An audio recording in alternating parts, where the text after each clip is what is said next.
Aphrodite, born from foam, goddess of love, the violent birth. When we think of the goddess of love, we imagine hearts, flowers, and romance. But the birth of Aphrodite was anything but romantic. It was born of violence, blood, and betrayal. Her origin story takes us back to the very beginning of the cosmos, even before Zeus or the Olympians existed. The sky god Uranus was a cruel tyrant who imprisoned his own children. In a desperate bid for freedom, his son, Cronus, the father of Zeus, rose up against him. Armed with a jagged sickle of adamant, Cronus castrated Uranus and threw the severed parts into the churning sea. As the divine flesh hit the water, it began to foam and bubble. From this white sea foam, Aphros in Greek, a figure emerged. She was not a baby, but a fully grown woman of breathtaking, impossible beauty. She floated on a scallop shell, carried by the west wind, Zephyrus, first to the island of Cythera and then to Cyprus. Where she stepped onto the shore, flowers bloomed instantly beneath her feet. The seasons clothed her in star-embroidered robes and adorned her with gold. She was Aphrodite. She is the only Olympian who is not technically a child or sibling of Zeus, but arguably his aunt, an ancient, primal force of attraction that even the king of gods cannot resist. The marriage of opposites. When Aphrodite arrived on Mount Olympus, her beauty was a weapon. Every male god, Poseidon, Ares, Apollo, Hermes, immediately wanted her. Zeus saw the danger instantly. He knew that a war would break out among the gods for her hand in marriage. To prevent this chaos, Zeus made a strategic and perhaps cruel decision. He married the most beautiful goddess to the ugliest god, Hephaestus. Hephaestus was the smith god, crippled and soot-stained from working in his volcanic forges. It was the ultimate mismatch, beauty and the beast. Zeus hoped that by giving her to Hephaestus, who was hard-working and removed from politics, the other gods would lose interest. He was wrong. Hephaestus adored her wife. He forged her a magical girdle, belt of gold filigree. This girdle had the power to make anyone who wore it utterly irresistible. It contained all the magic of love, desire, whispering words, and the persuasion that steals the mind. But gifts were not enough for Aphrodite. She felt suffocated by the soot and the heat of the forge. She represented passion and life, while Hephaestus represented labor and toil. She respected him, perhaps, but she did not desire him. And a goddess of love without passion is a dangerous thing. The blood of Adonis.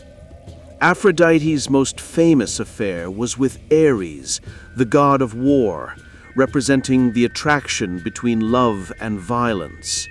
But her most tragic love was for a mortal man named Adonis. Adonis was a youth of such stunning beauty that even the goddess fell to her knees. She loved him with a fierce, protective intensity that she had never shown anyone else. She descended from Olympus just to hunt with him in the forests, warning him constantly to avoid dangerous beasts like lions and boars, and only hunt timid prey like rabbits and deer. But Adonis was proud and brave. He did not listen. One day, while Aphrodite was away, Adonis tracked a massive wild boar. He threw his spear, but it only wounded the beast. The boar turned, its eyes flashing with fury. Some legends say it was Ares in disguise, jealous of the affair. The beast charged and gored Adonis in the thigh with its razor-sharp tusk. Aphrodite heard his cries from her chariot in the sky. She rushed back, but she was too late.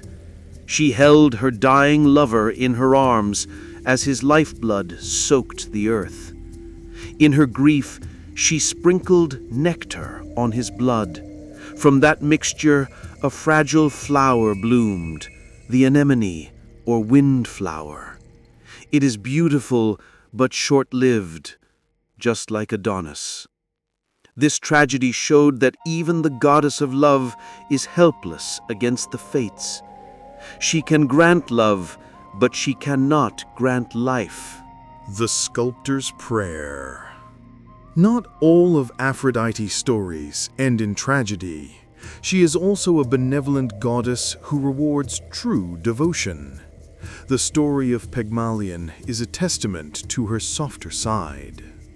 Pygmalion was a sculptor from Cyprus who had become disillusioned with women. He saw them as flawed and imperfect, so he vowed to never marry.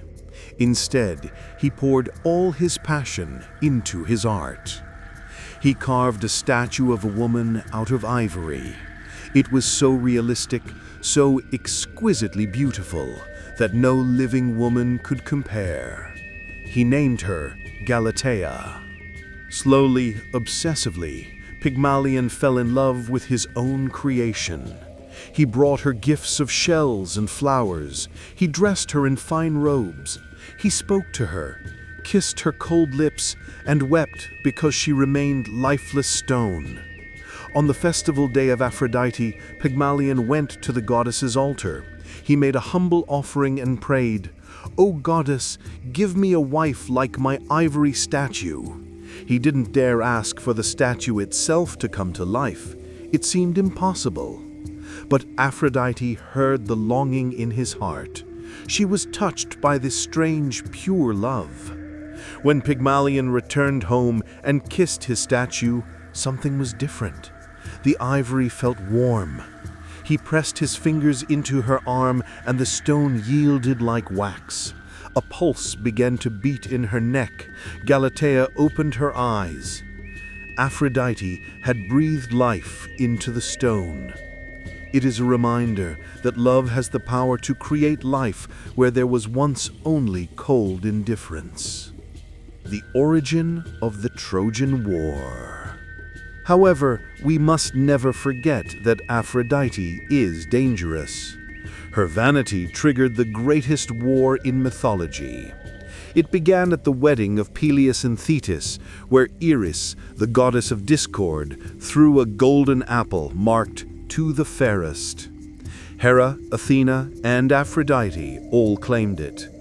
Zeus, wise enough to avoid judging a beauty contest involving his wife and daughters, passed the burden to a mortal prince of Troy, Paris. Hera offered him power, to be king of all Europe and Asia. Athena offered him wisdom and glory in battle. Aphrodite simply loosened her robe and offered him a bribe that no young man could refuse. "I will give you the most beautiful woman in the world." Paris chose Aphrodite. The problem: the most beautiful woman in the world, Helen, was already married to King Menelaus of Sparta.